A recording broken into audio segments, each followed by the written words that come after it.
una tertulia con la visión de los contadores públicos Luis Alonso Colmenares y José Hernando Zuluaga Marín.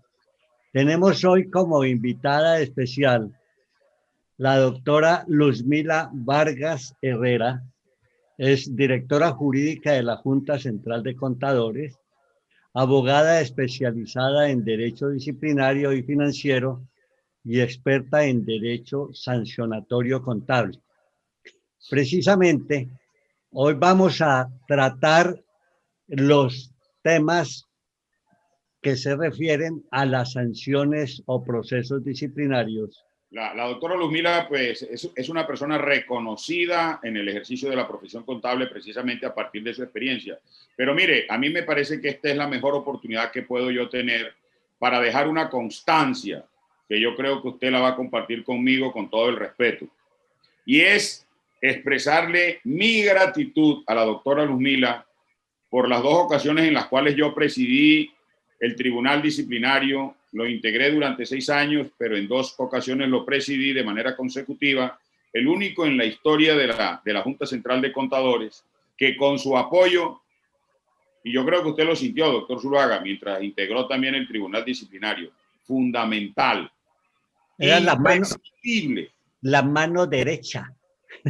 La derecha, la izquierda y todas las manos, porque definitivamente, o yo no sé si fue que nos volvimos Luzmilo dependientes o es que la doctora Luzmila, con toda su experiencia, de verdad que a todos nos convencía de sus ideas, de su propósito, de la forma de llevar a cabo el desarrollo de los procesos, que definitivamente sentíamos en ella como esa tranquilidad de que las cosas las estábamos haciendo bien. ¿Compartimos ese criterio? Es que ella era la que dominaba los temas.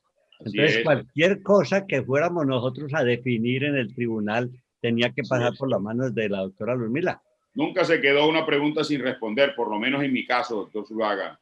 Fue un apoyo fundamental, siempre. Y siempre tuvo la respuesta precisa, la que correspondía. Doctora Luzmila, me da mucho gusto saludarla. Bienvenida aquí a esta tertulia nuestra con el doctor Zuluaga, que ya lo hemos convertido en una tradición.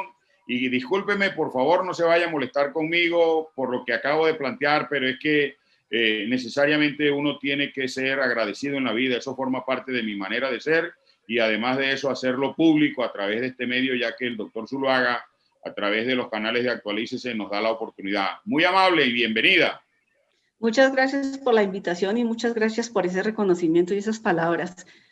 Pues sí, fue muy grato trabajar tanto tiempo con ustedes y en la Junta, y la experiencia que adquirí, pues tantos años, por el mismo gusto que sentía yo por estos temas y la intención siempre de buscar ser justos, porque pues el Tribunal Disciplinario, más que cualquier otra cosa, imparte justicia y debe seguir impartiendo justicia. Así es. Doctora Luzmila, discúlpeme, antes de que entremos ya como en detalle, vamos a hablar precisamente del proceso disciplinario de los contadores públicos. Siempre ha habido mucha incertidumbre con respecto a ese proceso disciplinario, pero quiero comentarle algo y discúlpeme lo personal, por favor. Usted actualmente se desempeña en el ejercicio de su profesión de abogada, en apoderar contadores ante la Junta, en desarrollar procesos. Usted sigue de todas maneras vinculada como profesional independiente, doctora Luzmila. Sí, actualmente yo estoy ejerciendo de manera independiente. Tengo algunas consultorías y asesorías, pero en su mayor parte van enfocadas al tema del derecho sancionatorio contable. Perfecto. Bueno, pues ahí tenemos. Para que entonces ya sepa, doctor Zuluaga, Colmenares, una nueva línea que abre Actualícese. Sí, doctor Colmenares, quería recordarle que nosotros aquí, precisamente la invitación a la doctora Luzmila y su presencia, en este caso nos estamos refiriendo a propuestas que se hacen en esta tertulia sobre la reorganización legal y reglamentaria de la profesión. Ahora sí, podemos entrar al grano. Yo quiero plantear lo siguiente, si usted me lo permite, doctor Zuluaga, discúlpeme por favor, y si usted bien lo tiene, pues o me acompaña o me contradice. Usted sabe que aquí nosotros en eso no nos ponemos a a pelear innecesariamente. La idea es agregar, sumar, como nos lo propusimos el primer día. Pero he mantenido siempre una inquietud, y aquí hay que preguntarle a los que saben, en este caso particular a la doctora Luzmila. Doctora Luzmila, yo quiero que usted nos ayude a comprender esto. ¿Cuál es su opinión a partir de su ejercicio profesional y la experiencia tenida en la Junta Central de Contadores como ese apoyo jurídico? Porque yo lo observo, y el doctor Zuluaga en eso lo hemos conversado varias veces, que el contador público desde el punto de vista disciplinario, uno creería como contador que todo se concentra a la Junta Central de Contadores, pero resulta que no, él está como en la guerra, le disparan desde diferentes partes, discúlpenme la expresión tan burda, y de distinto calibre, la DIAN, las superintendencias, órganos administrativos. En ese sentido, eso que dice la ley 43, que el único que lo podrá disciplinar será la Junta, yo observo, en la práctica eso no se cumple, doctora Luzmila. ¿Cuál es su opinión? Sí, eso es cierto. Pues el artículo 27 de la ley 43 dice que a partir de su entrada en vigencia solamente la Junta Central de Contadores podrá imponer sanciones disciplinarias a los contadores públicos. Sin embargo. No, sí, no obstante, pues tenemos competencia por parte de las supersociedades, por parte de la DIAN, muchas superintendencias también la tienen para sancionar contadores públicos, incluso para exigir de manera reglamentaria requisitos para ejercer los diferentes cargos. Me encanta la frase "tenemos competencia". Sí, entonces es un tema que debe revisarse y quedar en cabeza del Tribunal Disciplinario como órgano rector. Que las otras entidades, llámese la DIAN, la superintendencia, en el momento en que evidencien algún tipo de irregularidad en el ejercicio de la profesión, trasladen por competencia a la Junta Central de Contadores. Es el deber ser y centralizar solamente en el órgano rector la potestad disciplinaria para sancionar a los contadores. Así debería ser, supongo yo. Pero entonces, en ese sentido, discúlpeme, para complementar un poco, doctora Luzmila, ¿cuál es el problema ahí? ¿El problema es de falta de reglamentación o es desarrollo jurisprudencial en ese sentido? ¿O en qué se basan cada una de estas entidades para que cada una asuma de manera independiente, tratándose de lo mismo, un poder sancionatorio? ¿O es que acaso son cada una de ellas en ese sentido autónomas para disciplinar al contador público? ¿O cuál es la interpretación jurídica en ese caso, doctora Luzmila? Sí, lo que pasa es que ahí el tema lo han adoptado como sanciones más administrativas que disciplinarias. Sí. No obstante, pues se vienen convirtiendo en, son sanciones, independientemente que sean administrativas o sean disciplinarias. Sí. Y lamentablemente con una sola conducta resulta el contador público siendo sancionado por 5 o 6 entidades.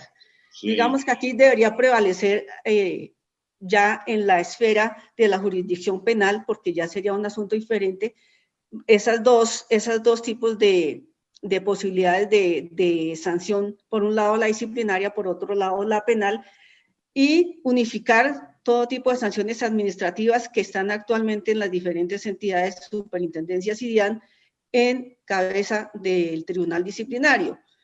¿Esto por qué? Precisamente lo que comentaba el doctor Colmenares, tienen contra la pared al contador público, llámese en diferente ejercicio como revisor o como contador, porque una sola actuación, una sola firma da lugar a que simultáneamente tenga que defenderse ante 5 entidades diferentes, ante 5 procedimientos diferentes, y eso pues limita sí, claro, totalmente el ejercicio. Discúlpeme si eventualmente usted lo interpreta como un abuso pues de su generosidad, pero créame que no, es por dar luces aquí al ejercicio de la profesión. Lo voy a plantear en estos términos, doctora Luzmila, de acuerdo con su conocimiento, su experiencia. Si usted tuviera el poder, vamos a imaginárnoslo así, el poder de resolver esa situación, ¿cuál sería su decisión que nos pudiera orientar para efectos de resolver un poco esa situación? Sería a través de la reforma de la ley 43, para dejar únicamente en cabeza de la Junta Central o Tribunal Disciplinario, como se vaya a llamar la entidad, la potestad disciplinaria para sancionar exclusivamente a los contadores públicos. En cabeza solamente esa entidad. Pero ¿y por qué no ha sido suficiente lo que aparece en el 27 de la ley 43? Si allá dice que únicamente, o es que habrá que decir exclusivamente, es un tema de palabras. Sí, yo creo que hay que ser más preciso, concretos y precisos, porque no es entendible que yo me enteré hace poco de la situación de un contador público que en una superintendencia estaban reglamentando internamente una cantidad de requisitos que legalmente no existen para poder ejercer el cargo. ¿En la economía solidaria? Sí, señor, en la economía solidaria. Y resulta que el ejercicio profesional de la contaduría pública tiene una norma que es única, exclusiva, que es la ley 43, y lo que quedó vigente de la ley 145, que contrario a lo que muchos piensan, no sé si la doctora Luzmila me contradice, no se preocupe, la gente cree que la ley 145, nuestros colegas creen que la ley 145 quedó derogada de manera absoluta. Allá hay elementos que todavía siguen vigentes.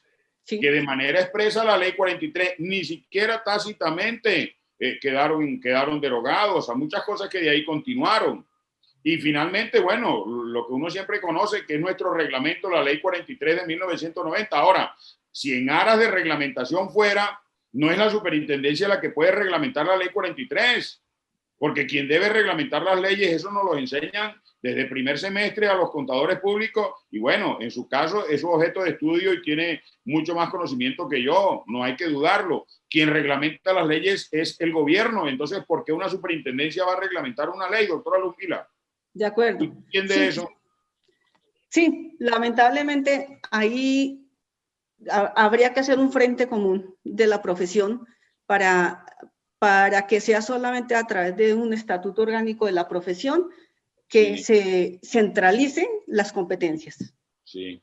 Y digamos, si llegara ese, porque creo que todavía está en discusión ese proyecto de la Supersolidaria, que se expidiera, ¿ya? ¿Cuál es el problema ahí, doctora Luzmila, que usted lo conoce mucho mejor que yo?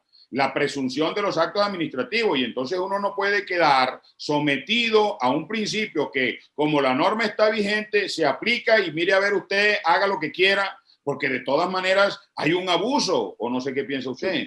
Sí, lamentablemente es así, y hasta no demandar esas normas, pues van a seguir siendo aplicadas. No, pero a mí me parece terrible, yo no creo que eso debería ser así.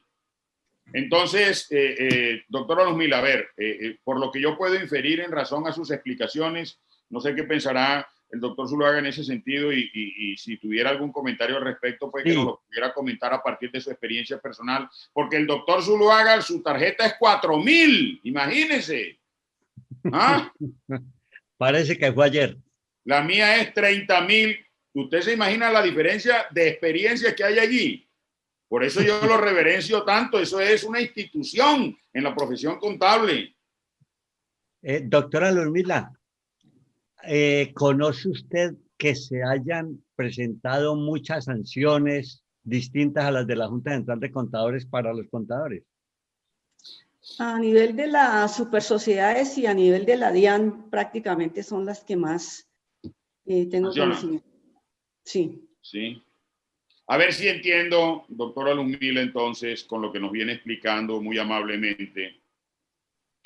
Es decir, que entonces ese régimen sancionatorio de los contadores públicos no es suficientemente claro, no es suficientemente preciso. No, pues tiene muchos vacíos. O sea, para nadie es un secreto que la ley 43 tiene vacíos y sobre todo el procedimiento disciplinario, porque está definido prácticamente en un solo artículo. Entonces, eso ha generado que, pues afortunadamente con la sentencia C530 de 2000, pues se fijaron unos parámetros para que estos vacíos fueran llenados con el Código de Procedimiento Administrativo y en su defecto con el Código Único Disciplinario. El problema aquí es que bajo la alta rotación que se presenta dentro de la Junta Central de Contadores, de los abogados que tramitan los procesos disciplinarios, Los que sustancian.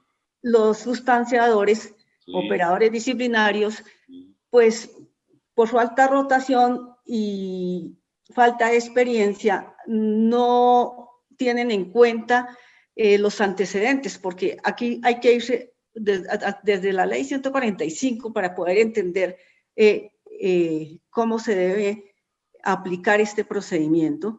Sí. Y se aplica de acuerdo al criterio de cada operador disciplinario de turno.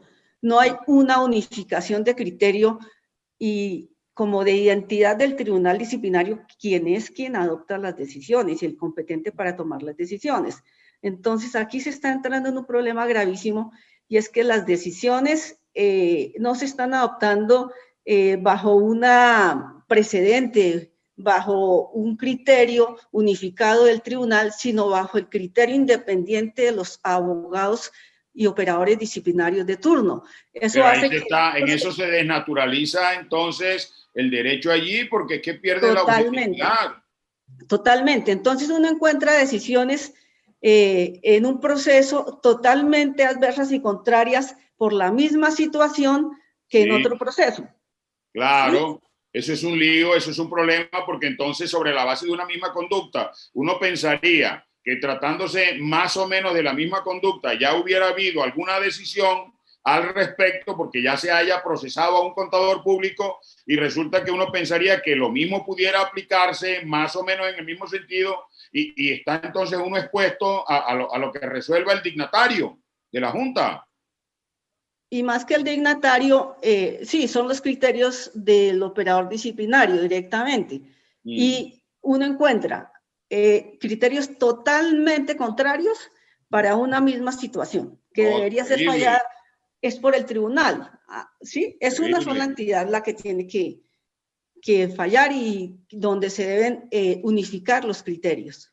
Sí, sí, porque independientemente de que sean personas humanas las que tomen las decisiones, de todas maneras es un planteamiento institucional, el tribunal. De acuerdo. Sí. Son decisiones institucionales. Así es, y a mí eso sí me parece pues supremamente delicado. Digamos, yo no lo tenía tan preciso como usted nos está haciendo caer en cuenta de situaciones, discúlpeme, doctora Luzmila, con todo respeto. Es decir, ¿usted tiene identificadas situaciones de esa naturaleza? Sí, claro. No me diga. Sí. No, pero terrible. No. Eso sí, carente de toda objetividad y entonces uno ante qué se expone con el que uno considera pues desde el punto de vista del ejercicio de la profesión como su juez natural, en donde cree uno que como presunto responsable va a tener todas las garantías, es decir, que al final no tiene ninguna. Sí, pues, se presentan muchas fallas en cuanto al desarrollo del procedimiento, lo que por ende conlleva la violación de derechos constitucionales como el debido proceso y derecho de defensa. No, doctora, ¿ha tenido contadores que ha tenido que defender de esas circunstancias? Pues digamos que he tenido conocimiento de decisiones que me gusta estar revisando. Para tener, digamos, niveles de precisión, hacerle el seguimiento al tema, dice usted, doctora Luzmila. Sí, digamos que me gusta estar mirando decisiones y en ese sentido encuentro que bajo una misma situación, en un caso se decide de una forma y en otro caso se decide de otra forma totalmente contraria. Ya. Entonces, ese es como el llamado para que esas decisiones siempre se unifiquen y se tengan esos precedentes de decisiones en los diferentes temas que se tramitan para que quienes están tramitando y sustanciando los procesos, pues tengan esos precedentes a la mano y evitar este tipo de situaciones. Pero es que ya lo que observo hasta el momento, lo que usted nos ha planteado, doctora Luzmila, que al principio, con su respuesta, yo venía entendiendo que se presentaban como algunas deficiencias en el mismo régimen disciplinario. Al parecer, no queda solamente en deficiencias del régimen disciplinario, sino que al mismo tiempo a ver, usted me corrige, creo estar comprendiendo que también hay un tema de estructura, de la estructura administrativa, institucional, y eso queda expuesto pues al vaivén de cualquier decisión que vaya mucho más allá del conocimiento, del criterio, de la formación, de la experiencia de los sustanciadores, entonces. Sí, sí, de acuerdo. Sí, son dos aspectos. Uno, los vacíos en el procedimiento, la normatividad y las diferentes reformas que se han venido haciendo que son demasiado ambiguas. Y por otro lado, la alta rotación de los operadores disciplinarios. Si uno revisa procesos disciplinarios, en una sola investigación puede llegar a encontrar hasta 12 o 15 abogados diferentes que han tramitado el proceso. Que han intervenido en el mismo proceso. En el mismo proceso. Terrible, terrible.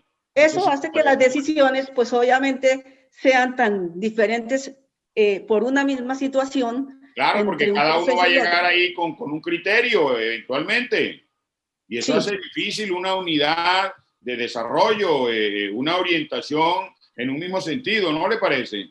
Muy difícil, muy difícil. Entonces son dos aspectos fundamentales que son el administrativo y el procedimental.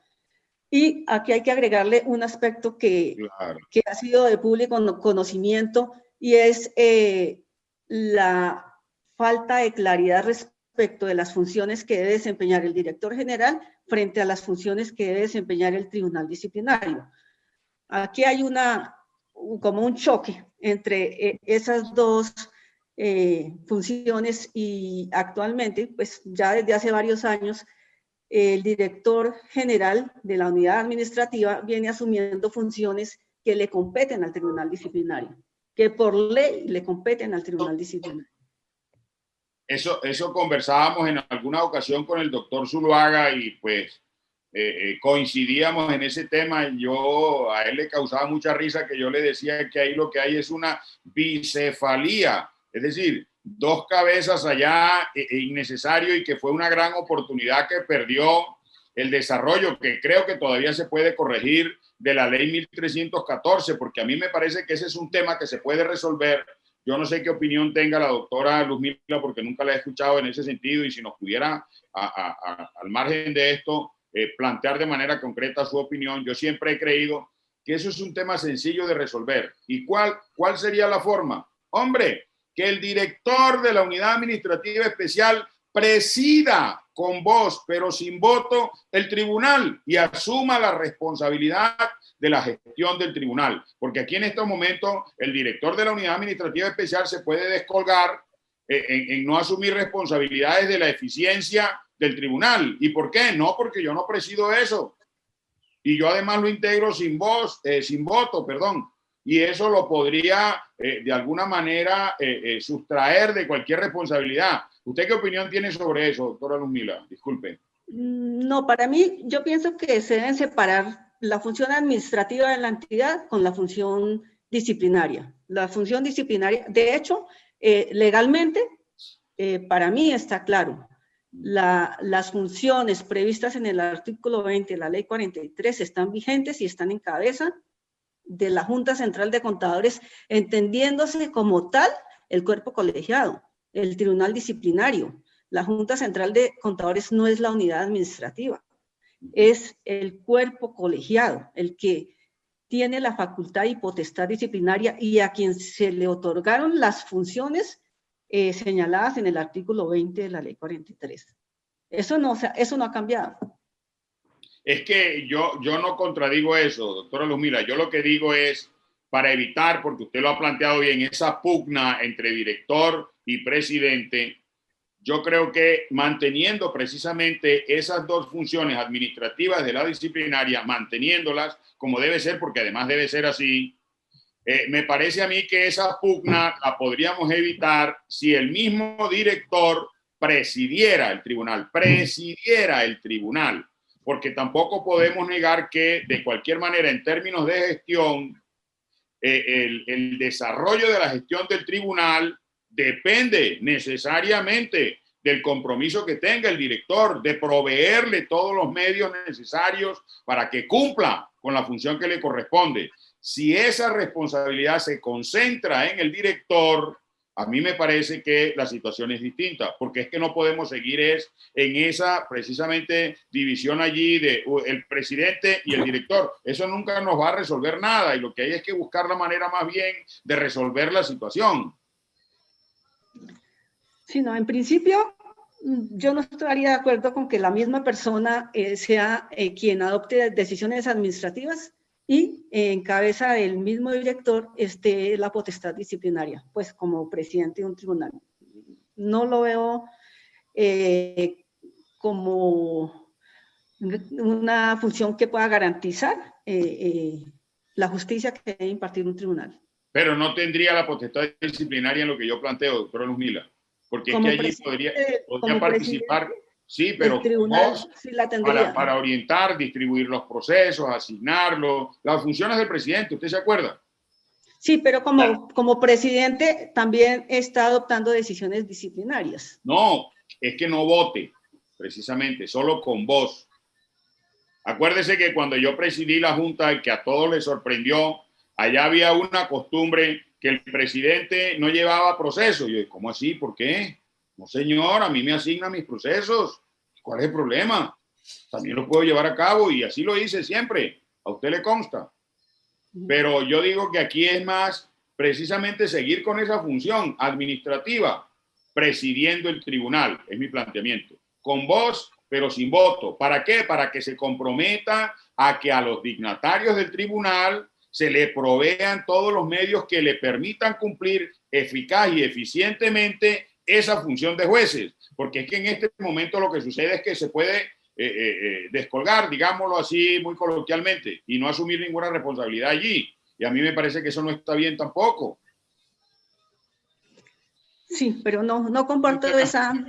No. Sí, es un tema de revisión, pero quería dejar claro cuál es el planteamiento que yo hago. No es que vaya a servir allá como juez disciplinario y también administrador, no. Presidir las sesiones, porque la gran discusión ha estado ahí. Y si las preside, seguro que se va a tener que comprometer con la gestión del mismo. Doctora Luzmila, una cosa, a ver si usted nos ayuda a precisar. En el fondo de todo, las deficiencias de nuestro régimen disciplinario y de acuerdo con su experiencia, en todo sentido, su experiencia, están más en lo sustancial o en lo procedimental o en ambos. En ambos, pero en donde más afecta es en lo procedimental. Porque yo observo lo siguiente, doctora Luzmila, que a mí me parece que si yo veo que las faltas son multas, las faltas son suspensiones, las faltas son cancelaciones, hay momentos en los cuales eso no queda definido y queda muy a la subjetividad del juez disciplinario.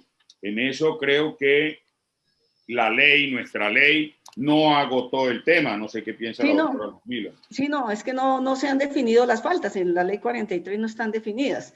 Sí. Simplemente todo se limita a la vulneración de los principios éticos previstos en la ley 43, pero no hay conductas definidas. Ajá. Entonces, y hace unos días conversábamos eso con el doctor Zuluaga precisamente porque yo creo que ya hoy, en el día que vivimos y desde 1960, nosotros no podríamos hacer un inventario de faltas o de conductas irregulares a las que está expuesta un contador, a los que está expuesto un contador público. Sí, con claro. Toda esa experiencia. Sí, claro, hay mucho material para sacar un inventario de las conductas que más se han sancionado. ¿Sabe qué decía el doctor Zuluaga? Para que usted tenga conocimiento. Pero si ni siquiera han sido capaces de tener una estadística de género, porque él no confía en esa estadística de género que hay allá en la Junta Central de Contadores. El doctor Zuluaga dice que ese dato que procesan allí, que muestra que cuántos hombres y que cuántas mujeres, él no confía en eso, porque él traía muy bien su estadística y de un momento a otro se la cambiaron y no le dijeron por qué. Entonces que mucho más difícil será sacar un inventario de conductas. Yo sí creo. Pero la información está, la información está, claro. Pero, La información está. ¿sabe dónde me tumbó mi argumento el doctor Zuluaga? Cuando me presentó unas estadísticas comparativas de los últimos 3 años, porque resulta que veníamos más o menos en promedio de 100, 120 decisiones, 100, 120 decisiones. Y de un momento a otro, en el año 2018, 2019, llega y aparecen 12, 14 o 16, no llegaban a 20. Entonces nos hemos preguntado, ¿y dónde puede estar entonces la razón de ese cambio brusco? Sí, no, pues no conozco las estadísticas actuales, pero pues sí llama mucho la atención porque inclusive la contratación se ha triplicado a lo que estábamos manejando hace 7, 10 años. Sí, es decir, hay mucho más sustanciadores. Sí, actualmente. Sí, claro. Y entonces, ¿qué pudiera uno explicar allí, doctora Luzmila? No conozco las razones. ¿Qué estará pasando? Pero no deja de ser un tema que de todas maneras sea preocupante. ¿No le parece a usted que sí, haya llama la atención porque una caída de esas así tan drástica? Llama la atención porque de todas maneras, por números, cuando uno revisa actas, la numeración de expedientes, uno analiza que en promedio se están aperturando anualmente entre 400 y 500 procesos. Entonces, no es entendible por qué ese número de decisiones tan bajo. Sí, claro. Doctora Luzmila, algo que también quiero aprovechar su oportunidad a partir de su conocimiento y de su experiencia. ¿Usted qué opinión tiene respecto de la función de inspección y vigilancia de la Junta Central de Contadores en la forma en que lo están llevando a cabo? A mi juicio, es un desarrollo y una práctica de visitas que se está adelantando de manera irregular e ilegal, podría afirmarlo también, porque pues la función de inspección y vigilancia también le compete al tribunal disciplinario, no al director. Porque entonces, se trata del ejercicio de la profesión. Exactamente.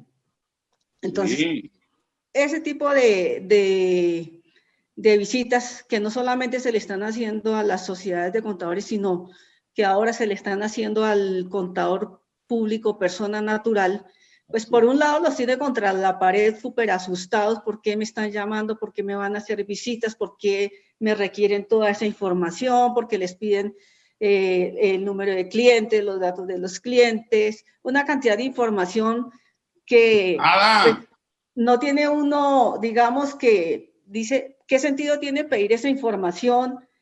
¿Para qué es esa información? ¿Qué se está haciendo con esa información? Además, ¿qué personas son las que están practicando este tipo de visitas? Entonces, y a su vez, pues también son contratistas que están rotando y se están, pues, adquiriendo una información que a mi juicio es privilegiada, porque son los clientes de cada contador, los clientes de cada sociedad. Es información privilegiada que no sabemos qué está pasando con toda esa información, cómo se está canalizando y para qué se está canalizando. Y por otro lado, pues no son funciones del director, sino del tribunal disciplinario, quien debe ordenarlas a través de un acto administrativo, identificando por qué se ordenó, para qué se ordenó y con fundamento en qué se ordenó. Pero doctora Luzmila, ¿y usted qué dice? ¿Y entonces por qué no pasa nada y nadie dice nada? ¿Cómo así? Nadie demanda esos actos ni nadie se interesa por eso. Mire que yo le voy a comentar algo. Yo presenté una demanda ante la Corte Constitucional para que declare inexequible el cobro de los certificados de antecedentes disciplinarios. Al único profesional en Colombia que le cobran por expedir un certificado de antecedente disciplinario es al contador público. Y somos alrededor de 250,000 y nadie dice nada. El año pasado, le doy este dato, el año pasado, la Junta Central de Contadores, por solamente certificados de antecedente disciplinario, recaudó más de 5,000 millones de pesos. Es decir, ahí tienen es un negocio. Y a mí me parece que cobrar por eso contradice la garantía de la presunción de inocencia. ¿Por qué? Porque resulta que yo tengo que demostrar que no estoy inhabilitado y resulta que la relación no es esa. Pienso yo, usted con su criterio jurídico me puede contradecir o ampliarlo o hacer su planteamiento. Yo quiero hacer, doctor Colmenares y doctora Luzmila, un comentario precisamente ahora que hablaban de las visitas. Entonces, los contadores estamos asustados, temerosos, inseguros. Es decir, tenemos más temor a la Junta Central de Contadores y a la DIAN que al COVID-19. Pueden continuar. Sí, para relacionarlo con lo de hoy, porque sí, al final es eso, doctora Luzmila. Mire, yo tengo que demostrar que soy inocente y resulta que a mí más bien me tienen es que demostrar que soy responsable. Yo digo que eso debería ser una lista pública, que todo el mundo pudiera acceder a eso. Yo no sé qué piensa la doctora Luzmila al respecto. Pues sí, yo pienso que tenemos que estar a tono con todas las demás entidades del Estado y pues pongo el ejemplo del certificado de antecedentes para los abogados, que uno entra, actualiza su información y en 2 minutos baja su certificado sin ningún costo. Y así es para todos los profesionales en Colombia. Ninguna profesión se cobra. Ninguna. Ninguna. Y entonces resulta que eso, que eventualmente pudiera ser una tasa en el cual se asumieran los costos de producir ese certificado, se modifica el criterio, se convierte en un impuesto, un ingreso para el Estado. Eso no debería ser un ingreso para el Estado. Y sobre todo que aquí hay un agravante y es que tiene una vigencia de 3 meses. Cada 3 meses hay que estarlo renovando. Oh, terrible. A mí me parece que eso no debería ser así. Y yo creo que eso contradice el concepto del riesgo social característico de nuestra profesión. Bueno, doctor Colmenares y doctora Luzmila, me van a tener que disculpar, pero la limitación en el tiempo nos hace de pronto pensar que esto requiere más tertulias. No sé qué opinan. Pues imagínese, doctor Zuluaga, si para los temas que yo hubiera querido que tratemos con la doctora Luzmila, no voy por la mitad. Entonces no sé si la doctora Luzmila nos puede acompañar y hacemos otro programa. Mañana. Y tratamos como de terminar los temas. Doctora Luzmila, ¿usted se molesta si yo le pido ese favor? No, con mucho gusto. Con mucho gusto. Bueno, entonces les agradezco. No sé dónde irá a llegar mi gratitud con sus consideraciones y su generosidad. Como siempre ha sido, mire, usted no le ha bajado una línea a su forma de ser, definitivamente. Y le agradezco mucho.